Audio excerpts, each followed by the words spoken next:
أعوذ بالله من الشيطان الرجيم. إلا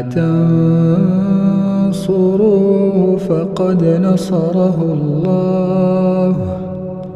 إذ أخرجه الذين كفروا ثاني اثنين إذ هما في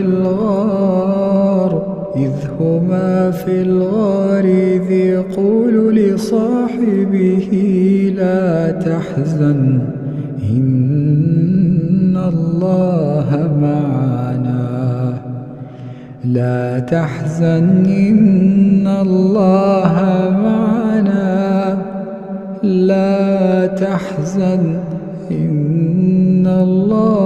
معنا فأنزل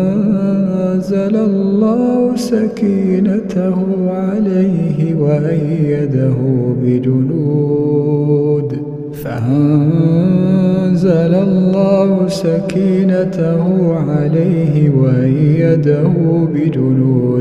لم تروها